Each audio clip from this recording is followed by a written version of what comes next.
Bismillahirrahmanirrahim. Assalamualaikum warahmatullahi wabarakatuh.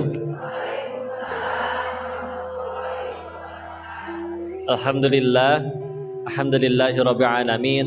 Alhamdulillahilladzi arsala rasulahu bil huda wa dinil haqq liyuzhirahu ala dini kullih. Huwallazi anzala sakinata fi qulubil mu'minin liyazdadu imana ma'a imanihim. Segala puji hanya kepada Allah. Jadi ngajinya jadi sok atuh sing tenangnya insyaallah. Segala puji hanya kepada Allah, Rabb semesta alam, sumber segala nikmat dan sumber segala kebaikan. Semoga setiap perjumpaan kita bisa jadi amal salih, bekal terbaik untuk pulang ke hadapannya. Meskipun masjidnya depan mata, pengajiannya depan mata, baju alas kakinya ada, kendaraan juga sudah siap, niat juga udah, tapi kalau tidak Allah izinkan sampai sini, bisa sampai tidak? Berarti yang udah nyampe sini karena sudah soleh-soleha atau karena Allah yang tolong? Tolong ya. Semoga pertolongan Allah ini bisa kita jadikan bekal terbaik ya insyaallah. Dan salawat berserta salam semoga selalu tercurah kepada junjungan kita baginda Rasulullah Muhammad sallallahu alaihi wasallam beserta para keluarganya, sahabatnya, dan mudah-mudahan Allah sanggupkan kita istiqomah mengikuti sunnah-sunnah kita hingga akhir hayat insyaallah. Sunnah Rasulullah. Gimana kabarnya? Mudah-mudahan dirahmati Allah. Sukses menurut Islam. Ada beberapa pelajaran di dalam Islam ya. Ada surat yang disunahkan dibaca setiap malam Jumat atau hari Jumat. Surat apa?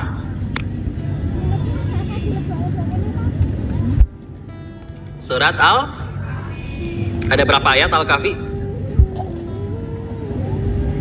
110 ya. Surat keberapa? Ayo, tengah-tengah Al-Quran nih. Setelah Al-Isra sebelum Maryam. 18, bagus ya. Udah dibaca hari ini? Atau tadi malam? Nanti dibaca ya, sempetin. Di dalamnya begitu banyak kisah yang luar biasa. Saya mengutip sebagian saja, sedikit saja. Yaitu ada kisah pertemuan Nabi Musa alaihissalam bertemu dengan gurunya, yaitu Nabi Khidir namanya. Ya. Di situ di ayat ke-60 sampai 82 diceritakan mereka berpetualang. Nama yang disebut hanya 2 orang, Musa dan Khidir. Tapi ternyata mereka berpetualang itu tidak berduaan, melainkan bertiga. Kok dari mana taunya? Kan namanya yang disebut cuma 2. Di ayat 60-nya Allah berfirman, wa idz qala Musa li fatahu, berkatalah Musa kepada fata, pemuda, hu-nya. Jadi Nabi Musa itu punya pemuda, punya asisten, punya murid yang selalu ikut kemana-mana Nabi Musa pergi. Sepanjang Al-Fatihah sampai Anas di Al-Quran tidak disebutkan satu kali pun siapa nama muridnya Nabi Musa. Ya, kita mesti baca kitab tafsir baru tahu siapa nama muridnya. Maka ulama tafsir membicarakan ini apa maksudnya? Kenapa tidak disebut namanya? Bahkan banyak kisah pemuda di dalam Al-Quran namanya tidak disebut. Contoh, pemuda Ashabul Kahfi yang masuk dalam gua, disebutin satu-satu nggak nama lengkapnya siapa? Enggak, ya. Maka para ahli tafsir membicarakan kenapa tidak disebutkan. Maka para ahli tafsir menyebutkan satu alasan pertamanya ya adalah tidak penting bagi seorang pemuda untuk dikenal. Ulangi, tidak penting bagi seorang pemuda untuk,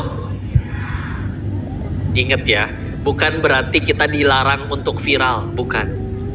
Tapi kalau jadi pemuda tujuan hidupnya hanya untuk viral, apa ngapain lagi nih? Di YouTube pernah dikasih lihat video orang nangkep toke, tahu toke? Dijadiin bakso dimakan, ya. Ada orang sekarang demi viral live TikTok mandi lumpur, ya. Nanti kalau dikasih mawar dia tampol mukanya pakai sendal, ya. Terkenal enggak, jeding ya bibirnya, ya. Alhamdulillah, ya. Ingat sekali lagi, bukan nggak boleh terkenal, tapi kalau kita ngelakuin apapun hanya untuk viral, ya, bikin sensasi, ya, karena apalagi zamannya sekarang kayak gini ya, nangis di TikTok aja bisa jadi artis sekarang, ya, diundang ke Jakarta, soleh orangnya mah, cuman yuk kita fokus untuk berprestasi, ya. Itu yang pertama ya, jadi jangan ngejar, yang penting viral, bagi nanti jadi akhirnya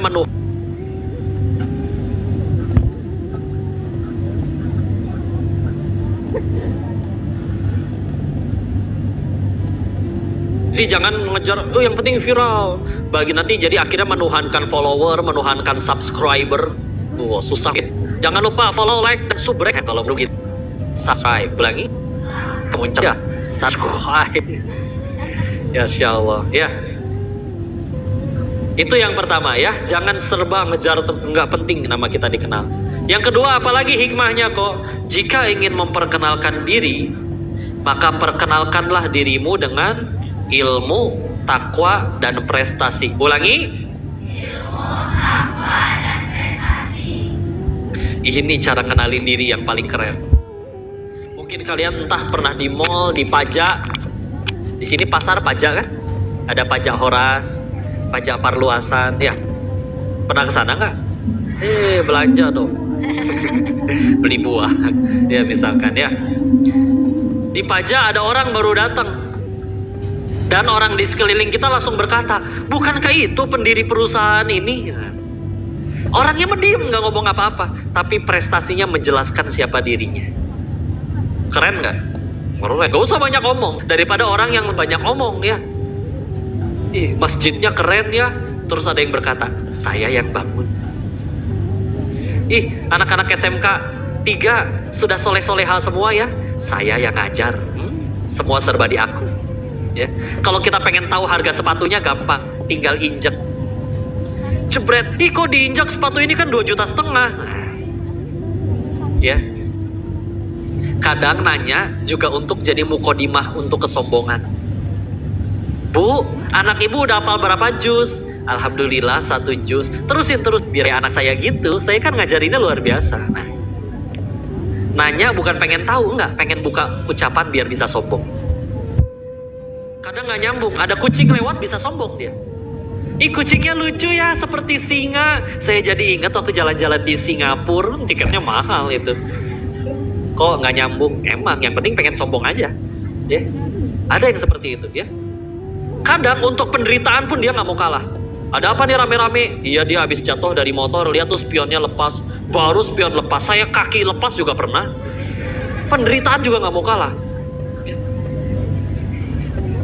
Kaca mobilnya pecah nih yang depan, baru pecah depan. Saya pernah pala pecah juga biasa aja. Gak mau kalah ya, aneh orangnya. Dan ucapannya biasanya hiperbola. Bangun tidur yang diucap bukan alhamdulillahilladzi ahyana ba'da ma amatana wa ilaihi nusyur. Yang pertama diucap malah badan termuk. Bohong. Coba badan remuk, gak akan bisa bangun ya. Bohong. Lagi belajar di kelas, pala teh pecah bu. Bohong. Coba pala pecah di kelas, repot orang bersihin darahnya ya. Histeris yang ada orang-orang ya. Petar tiba-tiba pala pecah ya. Aneh ya. Enggak, kepalanya utuh gitu-gitu aja. Nah, untuk kadang muji juga pengen minjem duit sebetulnya ya. Ibu kok ternyata awet muda sih bu, kelihatannya umurnya berapa sih ibu? 32, masa kelihatan kayak 31,5 loh. Mujinya juga irit. Dan biasanya kalau habis gelap terbitlah terang, ini habis muji terbitlah minjem duit. Ya, Masya Allah ya, hati-hati. Yuk tingkatin kita dengan ilmu, takwa, dan prestasi. Ngelihat orang ngomong kayak tadi, ya, semuanya serba tentang dirinya, kita ngedengarnya enak atau enak? Enak ya. Gak usah ya. Kita bagus-bagusin diri sendiri. Orang kalau udah benci nggak peduli. Kita bagusin diri sendiri nggak usah. Orang kalau udah cinta sama kita nggak butuh itu ya. Dah. Tingkatin ilmu. Ilmu itu ibarat mahkota yang tidak terlihat, membuat kalian mulia. Kalau kalian punya harta emas 1 ton, berat nggak bawanya? Berat. Takut dicuri nggak? Takut. Ilmu adalah harta yang tidak bisa dicuri dan ringan untuk dibawa. Ya. Pernah ngelihat ada ibu guru kalian jalannya miring-miring kepalanya, tengkleng gitu ya. Pas ditanya, ibu kenapa kepalanya berat begitu? Iya, saya kebanyakan baca buku, jadi berat ilmunya. Nggak ada. Ya. Karena ilmu ringan dibawa. Kalau duit dibagiin berkurang. Walaupun nanti Allah ganti dengan yang lebih banyak. Ilmu dibagikan, enggak, biasa aja, tambah berkah. Ya. Yuk ilmu. Orang bilang masalah terbesar kemanusiaan tuh kemiskinan, kelaparan, kriminalitas. Enggak. Ya. Orang masalah paling besarnya adalah gak punya ilmu dan gak mau mencari ilmu. Gak punya ilmu, gak mau nyari ilmu, lulus. Gak punya keterampilan, gak ada yang mau ngasih kerjaan. Gak ada yang ngasih kerjaan, lapar, gak punya duit. Perut lapar, nyuri, naudzubillah. Asalnya karena gak ada yang rajin belajarnya ya. Janji? Janji? Yang rajin ya belajarnya ya. Kok aku mah belajar jadi istri yang baik aja? Masya Allah ya. Ini kan belum ada calonnya ya. Insya Allah. Itu yang kedua. Tingkatkan diri dengan ilmu, takwa dan prestasi. Yang ketiga, lihat siapa yang kita tempel. Maksudnya adalah kita dekatnya sama siapa. Oh, ini juga menentukan. Kapan ada sejarahnya kita nongkrongnya yang sama tukang main game, nongkrongnya di warung kopi, pesannya cuman es teh, numpang wifi-nya 6 jam. Nggak modal ya. Terus mainnya tiap hari sama mereka, ngarep tahu-tahu ada orang datang, selamat Anda udah jadi direktur. Nggak bisa. Ya. Yuk, lihat.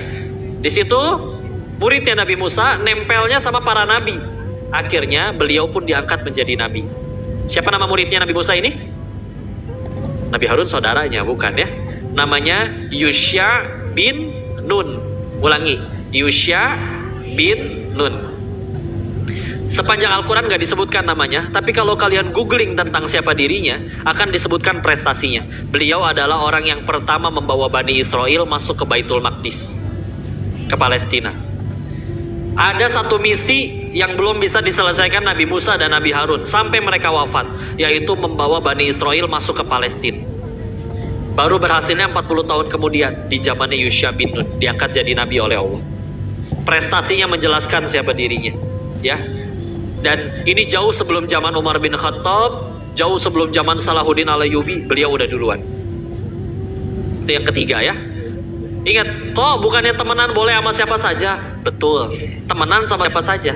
Tapi kalau mencari teladan, siapa yang kita ikutin, siapa yang kita ambil atau tiru kebaikannya, itu harus pilih-pilih. Temenan betul sama siapa saja, silakan.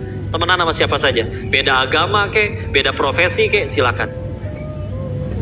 Yang penting, yang harus hati-hati ketika mengambil teladan. Itu yang ketiga ya.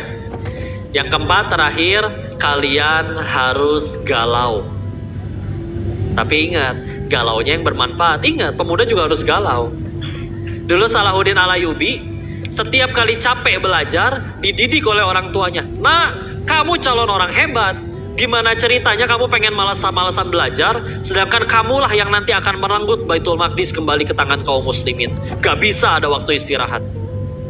Jadi dari kecil udah dikasih kegalauan sama orang tuanya. Nah, kamu calon orang hebat. Mana ada orang hebat malas-malesan? Ya.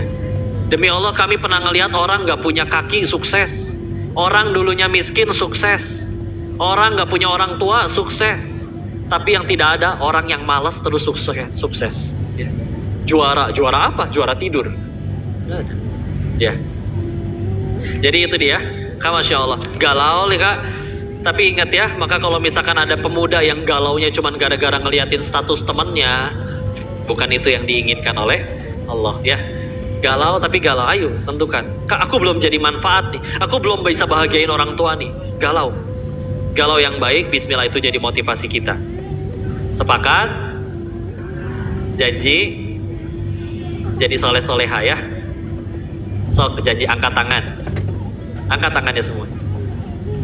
Ya Allah, kami janji ingin menjadi hamba-Mu yang bertakwa.